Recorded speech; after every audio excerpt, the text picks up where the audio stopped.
Good morning class. आज का जो ये टॉपिक है that is fiscal and monetary policies and its impact on entrepreneurship. Okay, so first हम देख लेंगे कि what is fiscal and monetary policies. So जो फिस्कल पॉलिसीज होती हैं ये किसी भी कंट्री की जो गवर्नमेंट होती है उसके द्वारा जो है बनाई जाती हैं। इसमें मेनली आपके जो टैक्सेशन हो गए और जो बजट्स हो गए, जो गवर्नमेंट के एक्सपेंडिचर्स हो गए, वो इंक्लूड किए जाते हैं। और वहीं पे अगर हम मॉनेटरी पॉलिसीज की बात करें तो मॉनेटरी पॉलिसीज किसी भी कंट्री का जो सेंट्रल बैंक होता है, जैसे कि अगर हम इंडिया की बात करें तो इंडिया का जो सेंट्रल बैंक है that is reserve bank of India, भारतीय रिजर्व बैंक है, वो मॉनेटरी पॉलिसीज बनाता है।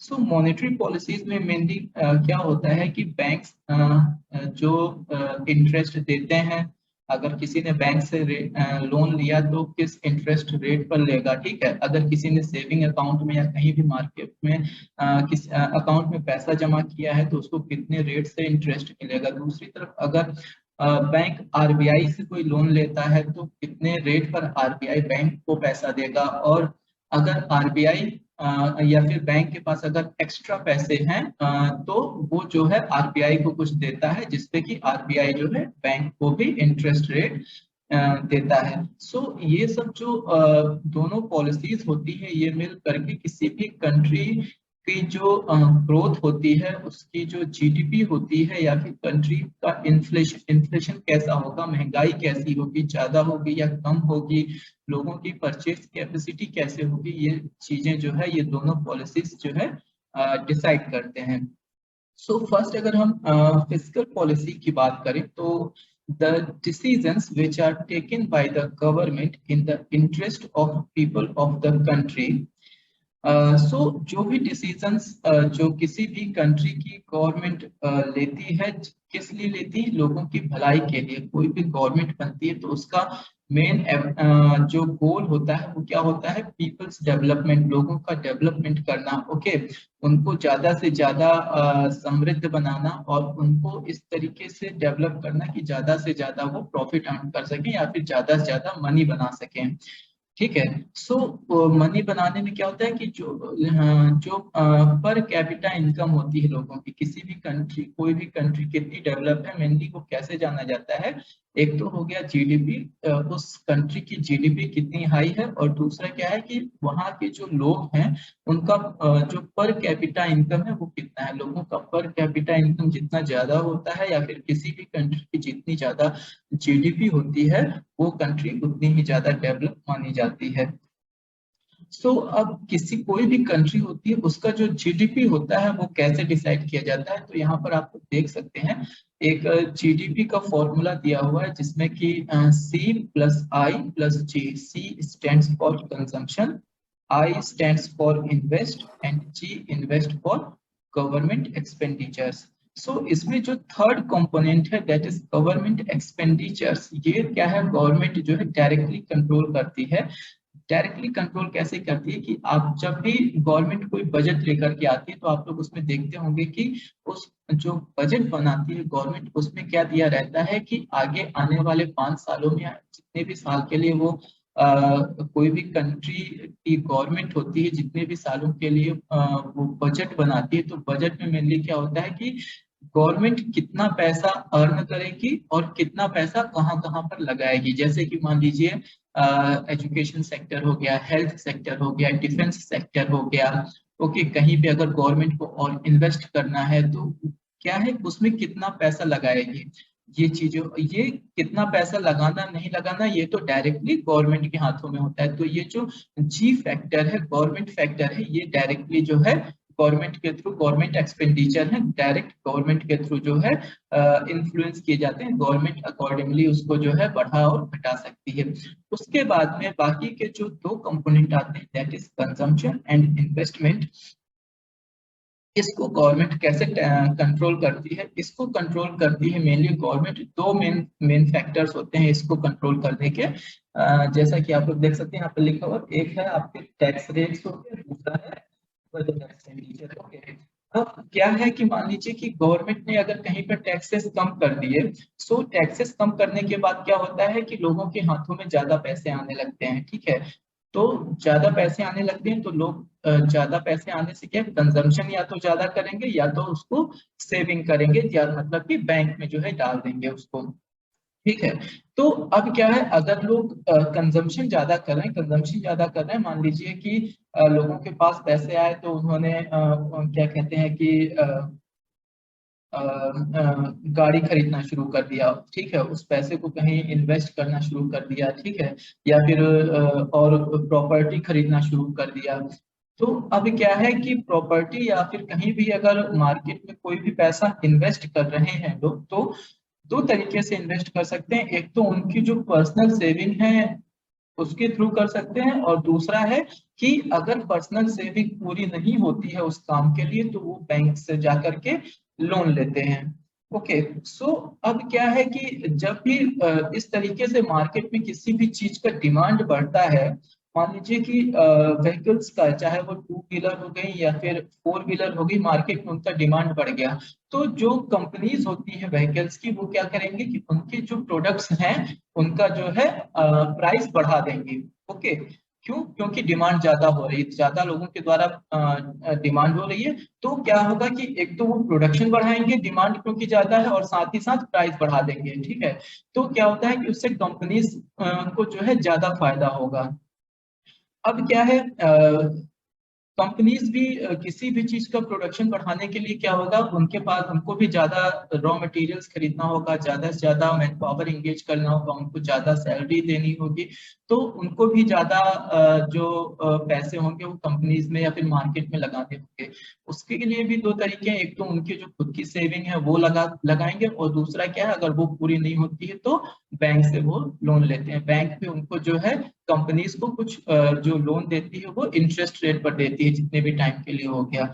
ओके, सो ये तो हो गया। उसके बाद में आपका हो गया बजट एक्सपेंडिचर। जैसा कि मैंने बताया, films will see good opportunity and hence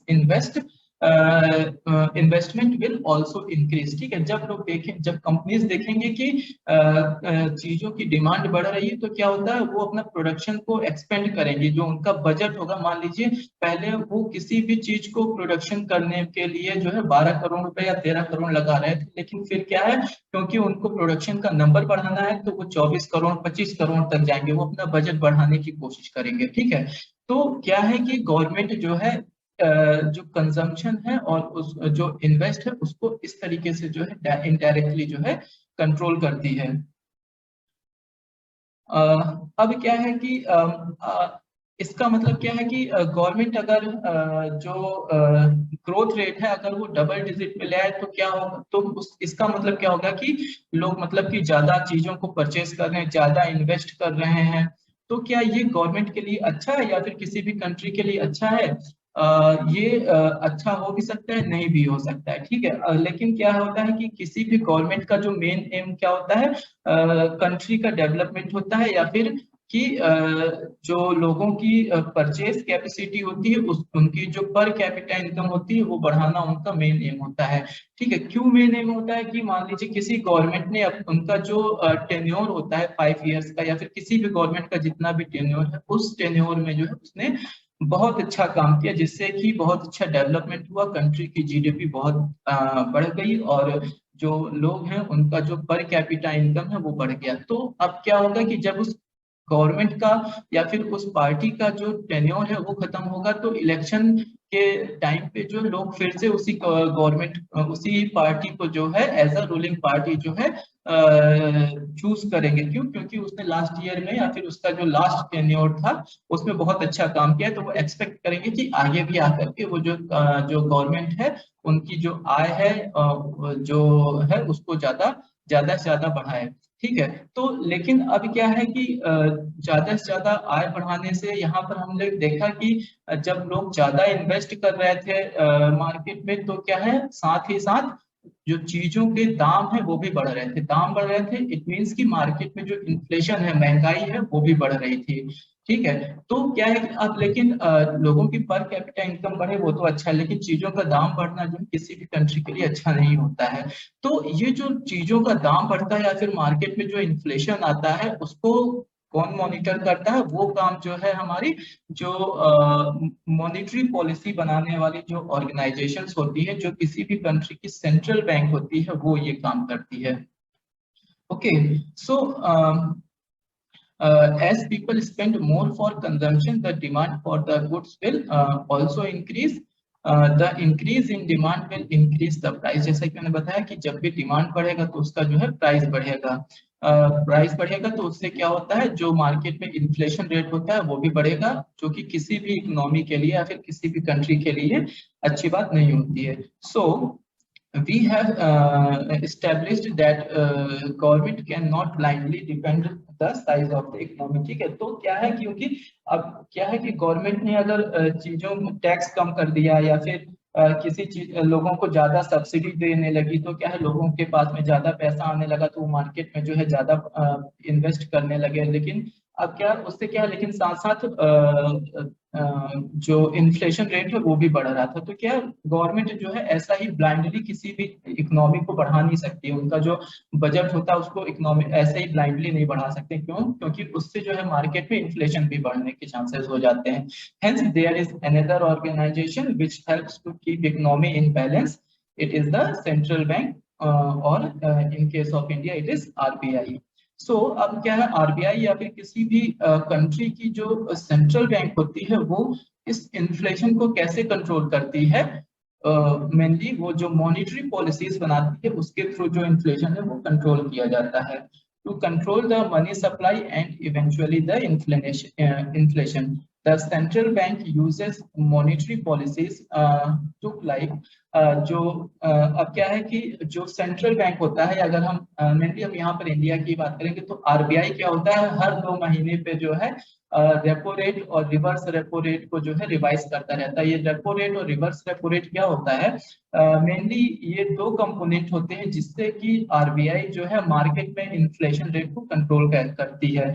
कैसे करती है? रेपो रेट मेनली क्या होता है कि जब भी कोई बैंक अगर आरबीआई से लोन ले रहा है तो लोन के साथ लोन जो है वो मोस्टली आरबीआई जो किसी भी बैंक को लोन देता है तो 1 से 7 दिन के लिए देता है। ओके। और वो लोन किसी एक इंटरेस्ट रेट पर दिया जाता है। मान लीजिए कि आरबीआई ने जो है 7% इंटरेस्ट रेट पर जो है लोन दिया, तो 1 दिन या फिर 7 दिन के बाद जब वो बैंक वापस आरबीआई को पैसा देगा तो इंटरेस्ट रेट के साथ में देगा, मतलब कि ज्यादा पैसे देगा। और रिवर्स रेपो रेट क्या होता है कि मान लीजिए अब बैंक के पास ज्यादा पैसा हो गया। ठीक है, फर्स्ट कंडीशन में क्या था, बैंक के पास पैसे नहीं थे तो वो आरबीआई से लोन ले रहा था। लेकिन कुछ कंडीशन होगी जहां पर कि बैंक के पास सरप्लस पैसा हो गया, ज्यादा पैसा हो गया, तो वो आरबीआई के पास में जमा कर देगा। उस कंडीशन में भी जो है आरबीआई अब क्या है बैंक को इंटरेस्ट रेट देगा। ठीक है, जैसे हम लोग अगर सेविंग अकाउंट में पैसा जमा करते हैं तो बैंक हमको इंटरेस्ट रेट देता है ना, उसी तरीके से अगर बैंक आरबीआई को पैसे दे रहा है तो आरबीआई उसको जो है इंटरेस्ट के साथ में वापस करेगा जितने भी समय के लिए वो पैसा जो है दिया गया है। सो इससे क्या होता है, मार्केट में इन्फ्लेशन कंट्रोल होता है। वो कैसे कंट्रोल होता है हम आगे देखेंगे। Then monetary policies decision depends a lot on the fiscal policy decision taken by the government. So अब क्या है कि जो किसी भी कंट्री की सेंट्रल गवर्नमेंट है उसने फिजिकल पॉलिसीज कैसे बनाई है, उस फिजिकल पॉलिसीज के अकॉर्डिंग ही जो सेंट्रल बैंक होता है वो मॉनेटरी पॉलिसीज को डिसाइड करता है। मॉनेटरी पॉलिसीज को डिसाइड करता है मतलब कि जो रेपो रेट है और जो रिवर्स रेपो रेट है उसको कम या ज्यादा करता है। एक एग्जांपल के थ्रू अगर हम देखें तो मान लीजिए जैसे कि ये एक कंट्री का जीडीपी ग्रोथ रेट है, क्वार्टरली है। ओके। सो नवंबर क्वार्टर में जैसे कि आप लोग देख सकते हैं जो जीडीपी थी दैट वाज 6.3। ओके। और उसके बाद फरवरी 2018 में जो है 7.2 हो गई। जो फोरकास्ट बताया गया था कि वो किस हिसाब कितनी बढ़ सकती है, 6.3 से बढ़कर के 6.9 हो सकती है, लेकिन वो एक्चुअली जो है जीडीपी 7.2 बढ़ी। उसके बाद अगर हम मई 2018 की बात करेंगे तो जीडीपी और बढ़ गई, 7.7 हो गई। और उसकी अगर हम अगस्त की बात करें उसके बाद, तो जो जीडीपी है वो काफी ज्यादा बढ़ गई, दैट इज वो हो गई 8.2 हो गई। और उसके बाद में नवंबर 2018 में वो 7.1 हो गई। और उसके बाद फरवरी में जो है लोगों का एक्सपेक्टेशन था कि 6.9 हो जाएगी। ऐसा जो है लोगों द्वारा फोरकास्ट किया गया था। ठीक है, सो अब क्या है, यहाँ पर आप लोग देख रहे हैं कि नवंबर में जो है जीडीपी 6.3 था। देन जो सेकेंड क्वार्टर आया उसमें जो है जीडीपी बढ़ी और 6.3 से 7.2 हो गई। देन फोर्थ क्वार्टर में जो जीडीपी और बढ़ गई 7.7। और जो 2018 का जो फर्स्ट क्वार्टर था उसमें जो है जीडीपी और बढ़ के 8.2 हो गई। लेकिन जो 18 का सेकेंड क्वार्टर था उसमें जो है जीडीपी थोड़ी गिर गई और वो हो गई 7.1। ठीक है, उसके बाद में अगर मैं दूसरी स्लाइड दिखाऊं तो यहाँ पर सेम ईयर का ही जो है इन्फ्लेशन इंडेक्स यहाँ पर दिया गया है कि जो महंगाई है बाजार में वो किस हिसाब से बढ़ी और किस हिसाब से घटी। तो यहाँ पर अगर हम देखें तो जनवरी 2018, देन अप्रैल 2018, जुलाई 2018, अक्टूबर 2018, यहाँ जो है आपकी जो इन्फ्लेशन है, मतलब कि जो महंगाई है वो बढ़ रही है। ठीक है, क्यों बढ़ रही है, क्योंकि अगर हम प्रीवियस स्लाइड की बात करें तो यहाँ पर जो जीडीपी है वो भी बढ़ रही है। ओके, जैसा कि आप देख रहे हैं 6.3, 7.2, 7.8 और 8.2। ठीक है, ये जीडीपी बढ़ रही है तो उसी हिसाब से आपकी जो ये महंगाई है वो भी बढ़ रही है। लेकिन जब यहाँ पर 8.2 के बाद जब जीडीपी 7.1 आ गई तो उसके बाद में जो महंगाई है वो थोड़ी नीचे गई है। ओके, सो हम इस चार्ट के थ्रू जो है हम ये शो कर रहे हैं कि जीडीपी बढ़ने के साथ साथ जो है इन्फ्लेशन जो है मार्केट में वो भी बढ़ रहा है। सो क्या but you can see the inflation is reducing at the end of the period, that's because of this. Okay, अब क्या है यहाँ पर देखिए जो रेट दिया गया है 6 देन अब क्या है, ये जो है जो सेंट्रल बैंक होती है या फिर जो अगर हम आरबीआई की बात करें तो रेपो रेट यहाँ पर दिया गया है कि एक सर्टेन टाइम पीरियड के बाद में जो है रेपो रेट किस हिसाब से घट या बढ़ रहा है। अगर हम इसको कंपैरिजन करें जो हमारा इससे पहले वाला चार्ट है, तो जहां पर महंगाई बढ़ रही है तो आप लोग यहाँ पर देख सकते हैं कि जो रेपो रेट है वो भी बढ़ रहा है। ठीक है, जैसे पहले 6 था, देन 6.2 हो गया, देन 6.5 हो गया। ठीक है, तो 6.5 में जो हमारी सॉरी जो 6.5 में जो इन्फ्लेशन था that was on this October 2018। Okay, so October 2018 and then दिसंबर 2018 में रेपो रेट जो है काफी बढ़ा हुआ था। आरबीआई ने जो रेपो रेट बढ़ाया हुआ था, रेपो रेट क्या था कि जब बैंक जो है आरबीआई से लोन लेंगे तो जो बैंक जो इंटरेस्ट रेट होगा वो क्या होगा, 6.50 होगा। ठीक है, और वहीं पर जब यहाँ पर इन्फ्लेशन थोड़ा कम हुआ तो उसके बाद में जो आरबीआई था उसने रेपो रेट भी कम कर दिया। ओके, देन सो क्या है कि the problem is if RBI keeps inflation very tight. अब क्या है कि ऐसा भी नहीं है कि आरबीआई जो है रेपो रेट को या फिर जो महंगाई को है हमेशा पकड़ कर ही रखे। ठीक है, क्यों, अगर हमेशा पकड़ कर ही रखेगी तो जो एक गवर्नमेंट होती है किसी भी कंपनी का, उसका जो मेन गोल होता है वो क्या होता है, डेवलपमेंट होता है, जीडीपी को बढ़ाना। तो लेकिन अगर रेपो रेट हमेशा ज्यादा रहेगा तो क्या है, लोग इन्वेस्ट कम करेंगे मार्केट में। ओके, तो उससे क्या होगा, जो जीडीपी है वो भी कम रहेगी। ठीक है, तो तो क्या होता है कि जब भी सेंट्रल गवर्नमेंट या फिर स्टेट गवर्नमेंट सॉरी जो सेंट्रल गवर्नमेंट या फिर जो आरबीआई होती है वो जो भी मॉनेटरी और फिस्कल पॉलिसीज बनाती है वो आपस में कॉम्बिनेशन करके आपस में बैठ करके जो है बनाते हैं। आरबीआई ये कभी कोशिश नहीं करती है कि जो इन्फ्लेशन रेट है वो बहुत ज्यादा हो और जो गवर्नमेंट होती है वो भी कभी ऐसा नहीं सॉरी आरबीआई कभी ऐसा कोशिश नहीं करती कि वो हमेशा जो है इन्फ्लेशन को बांध कर रखे या फिर रेपो रेट को हाई रखे। और उसी तरीके से गवर्नमेंट भी कभी ये नहीं चाहती कि जो इकोनॉमी है उसको उसमें अंधाधुंध पैसा लगाया जाए, मतलब एक जो एक लिमिट होती है उससे ज्यादा लगाया जाए।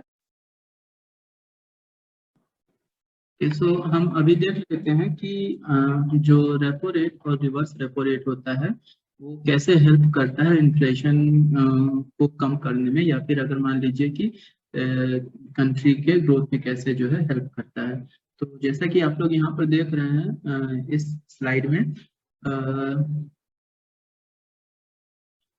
ये आपकी बैंक है।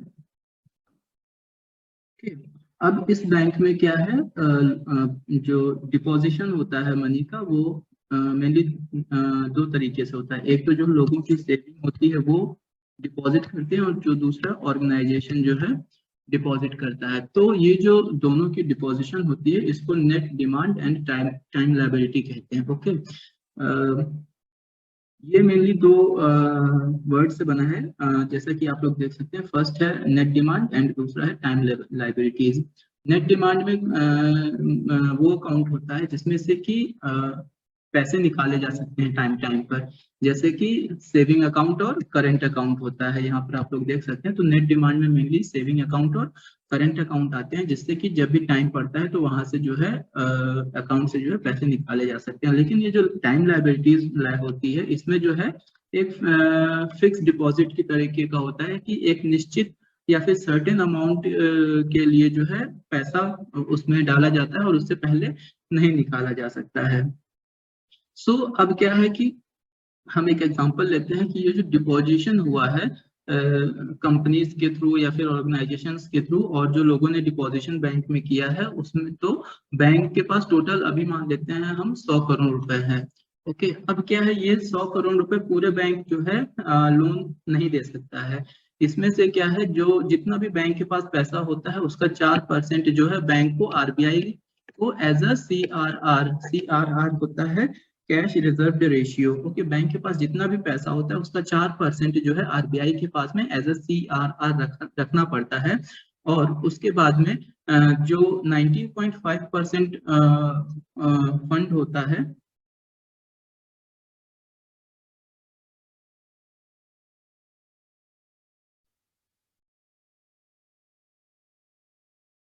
ये मेनली 19.5% ऑफ एनडीटी क्या होता है, ये SLR लिक्विड एसेट्स होते हैं। ये बैंक को अपने पास हमेशा रखने पड़ते हैं। क्यों, मान लीजिए कभी कोई क्राइसिस आ गई तो बैंक जो है उस क्राइसिस को इससे पूरी कर सके। सो अब क्या है, 4% ऑफ एनडीटी और 19.5% जो है SLR, इसको करने के बाद में जो 76.5% बचता है, ये अमाउंट या फिर 76.5 करोड़ ये अमाउंट जो है bank as a loan use कर सकता है। ओके, तो ये इतनी बात हो गई कि जो बैंक है दो जगहों से अपना पैसा अकाउंट बैंक में जो है पैसे आते हैं। एक हो गया जो ऑर्गेनाइजेशन होती है डिफरेंट, वो जो है डिपॉजिट करते हैं, और जो लोग डिपॉजिट करते हैं। तो इसको जो है net demand and time liabilities कहते हैं। नेट डिमांड में जो है मेनली सेविंग अकाउंट और करेंट अकाउंट आते हैं, जहां से कि ऑन द डिमांड जो है पैसे निकाले जा सकते हैं। लेकिन टाइम लायबिलिटीज में जो ऐसे फिक्स डिपॉजिट आते हैं जहां पर कि एक निश्चित समय के लिए पैसे जमा किए जाते हैं, और वो फिक्स डिपॉजिट जो है जब वो टाइम पूरा हो जाता है उसके बाद ही निकाले जा सकते हैं। अब क्या है कि जो बैंक के पास मान लीजिए हमने as an example 100 crore rupees हो गए, तो 100 करोड़ में जितना भी बैंक के पास पैसा होता है उसका 4% CRR रेशियो के की तरह जो है बैंक को आरबीआई को देने पड़ते हैं। और जितना भी पैसा है उसका 19.5% जो है SLR जो है बैंक अपने पास में रखता है, और जो बचा हुआ अमाउंट होता है उसको एज अ लोन जो है बैंक देता है। उसके बाद में हम देख लेते हैं अब क्या है आरबीआई। तो क्या है कि जब भी तो अब क्या है, लिक्विड एडजस्टमेंट फैसिलिटी क्या होती है कि अब मान लीजिए ऐसा कोई केस आया जिसमें कि बैंक को आरबीआई से जो है लोन लेना पड़ा, इमरजेंसी हो गई, या फिर उसका जो है CRR या फिर SLR जो है उसको फुलफिल करने के लिए जो है आरबीआई से लोन लेना पड़े। तो इस कंडीशन में क्या होता है, आरबीआई एक सर्टेन इंटरेस्ट रेट पर जो है बैंक को लोन देता है। तो यही जो आरबीआई बैंक को एक सर्टेन इंटरेस्ट रेट पर लोन दे रहा है, इसको रेपो रेट कहते हैं। Okay, interest rate paid by the bank to RBI. और रिवर्स रेपो रेट क्या होता है? जब भी या मान लीजिए कि आरबीआई ने बैंक से कुछ पैसा लिया, ओके, तो उस केस में क्या है, जो इंटरेस्ट रेट है वो आरबीआई पे करेगा। तो ये जो आरबीआई द्वारा पे किया गया इंटरेस्ट रेट है, इसे रिवर्स रेपो रेट कहते हैं। Okay, that is interest paid by RBI to bank in case of RBI borrows from a bank.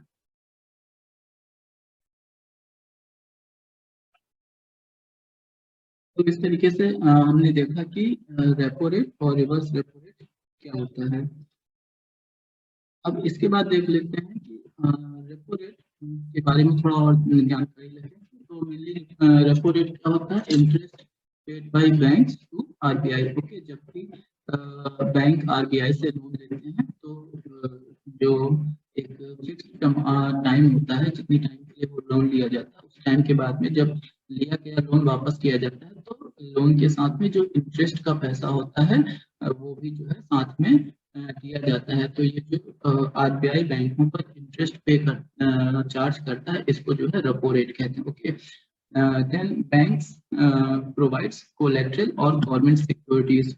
अब ये क्या होता है? जब भी बैंक आरबीआई से लोन लेते हैं तो लोन की सिक्योरिटी के लिए जो है कुछ कोलेट्रल, मतलब कि जो गवर्नमेंट सिक्योरिटीज होती हैं उनको प्रोवाइड करते हैं। मेनली ये गवर्नमेंट सिक्योरिटीज क्या होती हैं? गवर्नमेंट बॉन्ड्स होते हैं, या फिर जो बैंक के ट्रेजरी बिल्स होते हैं, ये हो सकते हैं। मेनली इनमें क्या होता है कि जो भी आरबीआई अप्रूव्ड सिक्योरिटीज होती हैं उनको रखा जाता है।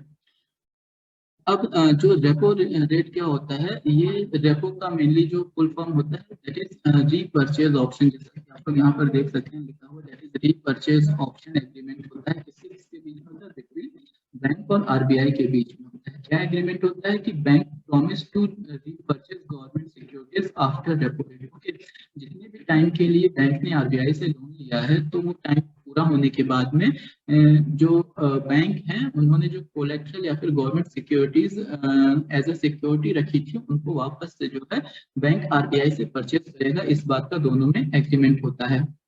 ओके, जो रेपो रेट, जो ये जो लोन लिया जाता है बैंकों के द्वारा आरबीआई से, ये मोस्टली जो है ओवरनाइट होता है, या फिर अभी जो है आरबीआई ने टर्म रेपोस भी लॉन्च कर दी है, जो कि मेनली 7 डेज के लिए होते हैं। तो हम लोग कह सकते हैं कि ये जो रेपो पीरियड होता है, ये 1 दिन से लेकर के 7 दिन के बीच में होता है।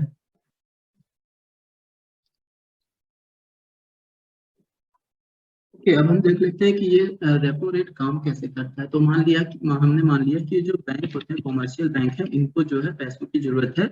10 करोड़ मान लिया कि 10 करोड़ रुपए की जरूरत है। तो ये क्या करेंगे? आरबीआई से जो है 10 करोड़ रुपए लोन लेंगे। और जब आरबीआई इनको 10 करोड़ रुपए लोन देगा, तो साथ में बैंक जो है आरबीआई को जो गवर्नमेंट सिक्योरिटीज होते हैं वो कुछ गिरवी रखेंगे। ओके, और जो गवर्नमेंट सिक्योरिटीज जो गिरवी रखेंगे, उनका जो अमाउंट होगा वो भी 10 करोड़ रुपए होगा। ओके, बैंक जितना लोन ले रहे हैं उतने ही अमाउंट का जो सिक्योरिटीज होती है उनको जो है एज ए सिक्योरिटी जो है आरबीआई को देना पड़ता है। अब क्या है, जैसा कि हम पहले भी देख चुके हैं कि ये जो लोन होता है मोस्टली ओवरनाइट होता है। सो अब क्या है कि मतलब 1 दिन बाद जो है बैंक वापस से ये जो उन्होंने गवर्नमेंट सिक्योरिटीज आरबीआई को दी थी, एज अ सिक्योरिटी दी थी, उसको जो है खरीदना होगा उसको। ओके, लोन वापसी का जो प्रोसेस होता है उसमें, इसीलिए इसको जो है सेल परचेज प्रोसेस कहते हैं।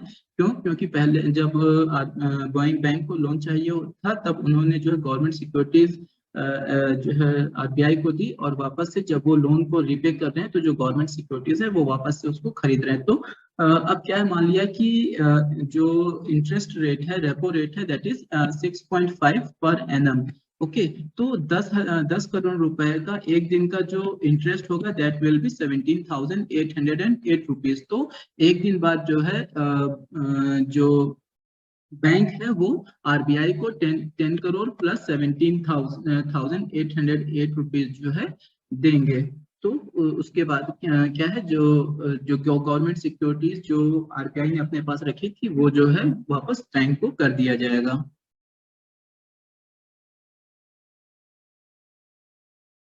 तो अब हम रिवर्स रेपो रेट देख लेते हैं क्या होता है। Bank deposits surplus cash to RBI.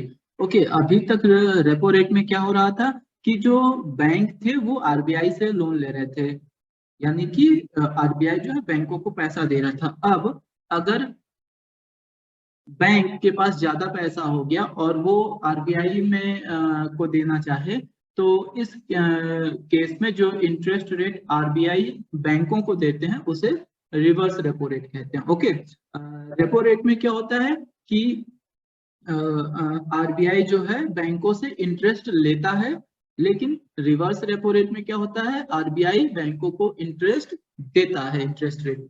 Okay, क्या इसके बाद क्या है, interest paid by RBI to bank. Okay, then RBI provides collateral that is government securities. अब क्या है कि मान लीजिए कि आरबीआई को बैंकों से कुछ पैसे लेने हैं, या फिर जो बैंक है वो आरबीआई को कुछ पैसे दे रहे हैं जो उनके पास ज्यादा है, तो उस कंडीशन में क्या होगा कि जो आरबीआई है वो कुछ गवर्नमेंट सिक्योरिटीज बैंकों के पास में रखती है। ओके, और तो जो जितने भी टाइम के लिए वो पैसा रखा जाता है, मान लीजिए एक दिन के लिए रखा गया, तो उस एक दिन का जब आरबीआई बैंकों को पैसा वापस करेगी तो वो एक दिन का जो इंटरेस्ट रेट था उसके साथ में वापस करेगी। तो ये प्रोसेस जो है रिवर्स रेपो रेट कहलाता है, that is reverse repurchase option. Okay, जो भी गवर्नमेंट सिक्योरिटीज रखी गई है उनको जो है वापस से खरीदने का एग्रीमेंट होता है, किसके बीच में, आरबीआई और बैंक के बीच में होता है। जो जिस तरीके से रेपो रेट में जो बैंक आरबीआई के पास में पैसे रख रहे थे वो एक दिन से लेकर के जो टेम्पररी रेपो रेट होते हैं वो 7 दिन का होता था, इसी तरीके से जो रिवर्स रेपो रेट होता है इसमें भी पैसा मोस्टली जो है एक दिन से लेकर 7 दिन के बीच के लिए जो है दिया जाता है। अब देख लेते हैं कि मान लिया हमने कि आरबीआई ने किसी बैंक से जो है, कॉमर्शियल बैंक से 10 करोड़ रुपए जो है एज अ लोन लिया है, तो उस केस में क्या है, आरबीआई एक तो जो 10 करोड़ अमाउंट है उस अमाउंट के साथ के इक्वल जो है गवर्नमेंट सिक्योरिटीज भी जो है बैंक को, जो कॉमर्शियल बैंक है जिससे कि लोन ले रहा है आरबीआई, उनको जो है वो पैसा देगा और उसके सॉरी पैसा लेगा, और जो गवर्नमेंट सिक्योरिटीज हैं उनको रखेगा। क्या जितने भी दिन के लिए वो जो है लोन दिया जा रहा है, मान लीजिए एक दिन के लिए दिया, तो और एक जो इंटरेस्ट रेट है रेपो रेट का that is 6.25% as an example ले रहे हैं। तो एक दिन के बाद जब वापस से आरबीआई बैंकों को पैसा देगा, ओके, तो जो 10 करोड़ रुपए लोन लिए गए थे उन पर कितना इंटरेस्ट बनता है, 2.6.5 के हिसाब से जो है 17,123 जो रुपए जो है इंटरेस्ट रेट बन रहा है। तो आरबीआई बैंकों को 10 करोड़ प्लस 17,123 रुपीज जो है इतना जो है बैंक को वापस करेगा। तो ये क्या है, ये रिवर्स रेपो रेट है। तो हमने देख लिया रेपो रेट क्या होता है और रिवर्स रेपो रेट क्या होता है, ये हमने यहाँ पर देख लिया।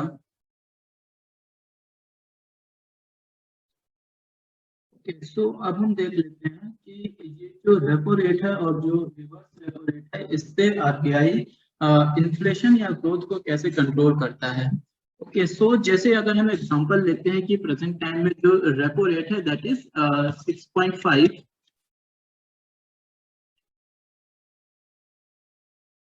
जो रेपो रेट है दैट इज 6.5 और रिवर्स रेपो रेट है 6.25। अब मान लिया कि जो इन्फ्लेशन है वो घटाना है,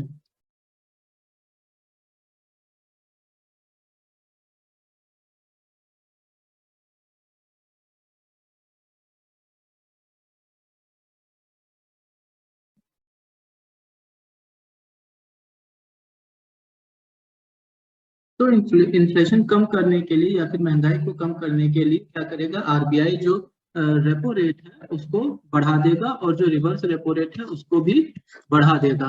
ओके, तो मान लिया कि पहले जैसे 6.5 रेपो रेट था तो उससे बढ़ा करके वो उसको 7% कर देगा, और जो रिवर्स रेपो रेट था वो 6.25 था तो उसको बढ़ा करके 6.75 कर दिया।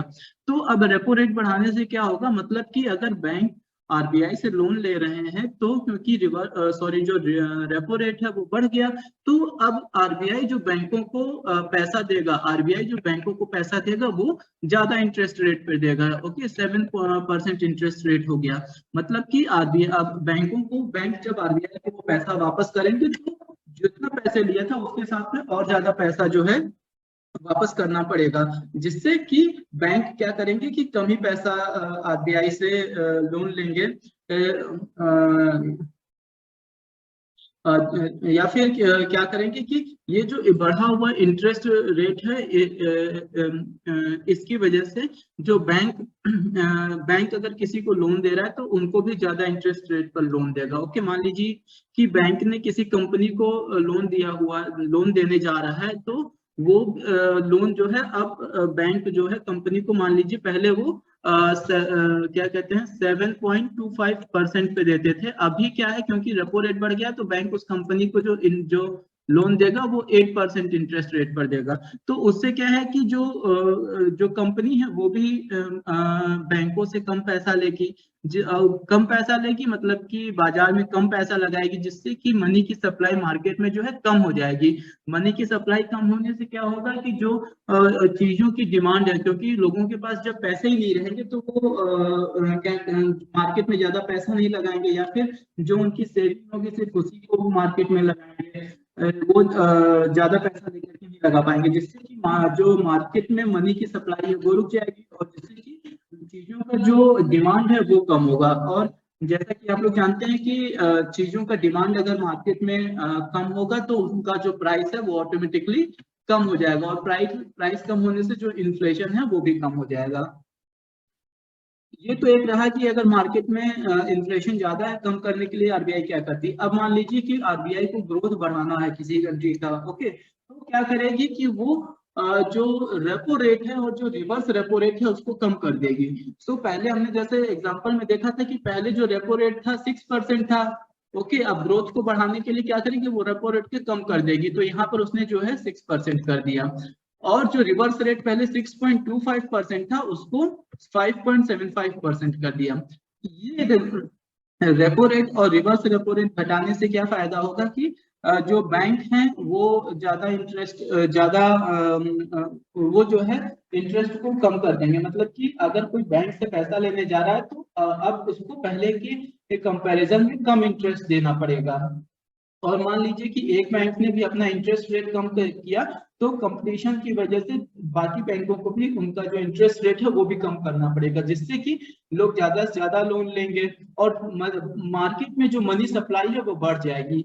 मनी सप्लाई बढ़ने से क्या है, लोगों के पास में ज्यादा पैसा आएगा और लोग जो है ज्यादा चीजों की डिमांड करने लगेंगे, ओके, या फिर उनकी परचेजिंग पावर जो है बढ़ जाएगी, जिससे कि जो कंट्री है वो डेवलप करेगी।